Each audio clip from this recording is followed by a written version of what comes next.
ရန်ကုန်မြို့မှာလေတိုက်ခန်းတဲ့နေတဲ့သူတော်တော်များများဒီဒုက္ခတွေကိုဒါတော်တော်များများခံစားနေရတယ်ပေါ့နော်အဲ့အကြောင်းမို့ကိုကတော့အမုန်းခံပြီးပြောပါမယ်ဘာလို့အမုန်းခံပြီးပြောလဲဆိုလူနားမလဲတဲ့ဟာတွေကြောင့်ပြောတာပါကျမတို့ကတိုက်ခန်းဝင်နေတယ်ကိုဆိုတာလေကိုပတ်စံနဲ့ကိုနိုင်ပိုင်းနေခြင်းလို့တိုက်ခန်းဝင်နေကြတာစူစူညံညံပွက်လောရိုက်ပြီးတော့ဆဲဆူတခါတော့ဝုံတိုင်းကျဲနေမှာတော့ကျမတို့တိုက်ခန်းဝင်မနေတော့ဘူးကျမတို့တန်းရပဲသွားနေတော့မယ်ဟုတ်တယ်မလားနော်အခုတလောလေတိုက်ခန်းတော်တော်များများမှာလေတချို့လူတွေတအားလူပါဝလူဘာဝလို့ကိုကပြန်မပြောရင်လည်းလေဟိုသူတို့လောက်တာအမှန်ဆိုပြီးပြောကြတယ်အမှန်နဲ့ကိုရဲ့သူတို့နဲ့အစင်တန်းမတူလို့မပြောတာနော်အဲ့အတွက်နာကျင်လဲနာမနာကျင်လဲနေငါတို့ကတော့အမုန်းခံပြီးပြောမယ်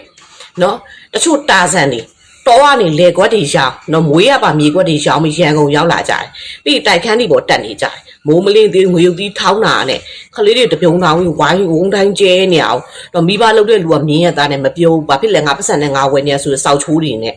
နော်ပြီးလင်းမယားတွေအချိန်မရှိချိန်ရှိညတကောင်းကျရန်နေဖြစ်ကြတာငါအခန်းငါနေလာဘာဖြစ်ဖြစ်ဆိုတခါတည်းပစ္စည်းတွေဟိုကောက်ပဲပေါ့ဒီကင်ပေါက်နဲ့နော်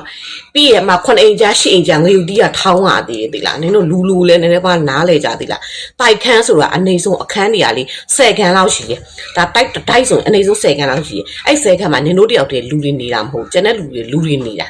နော်အဲ့ထက်ဆိုတာလေလှေကားကိုစိန်လေအယူဖင်တရေလို့တို့လိုဝုံတိုင်းကြေးပြီးစိန်ကြအိုးဆိုဘာဖြစ်လို့ဖြစ်မှန်းမသိဘူးပြီးရင်တကားတွေဝုံတိုင်းဆွဲပိတ်နော်နင်တို့ဒီတကားတောင်နင်တို့မပိတ်တတ်ကြဘူးလားဟမ်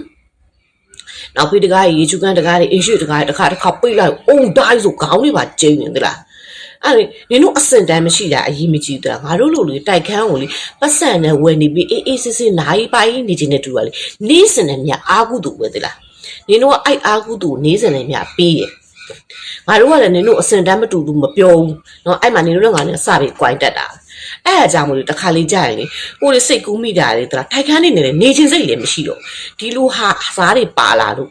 တော့ကိုယ့်အကူလေးမြေကွက်ကူပဲလေ10ဘီလီပဲရ9ဘီလီပဲရတယ်တခါလေဖြာနဲ့ပဲခင်းအေးရ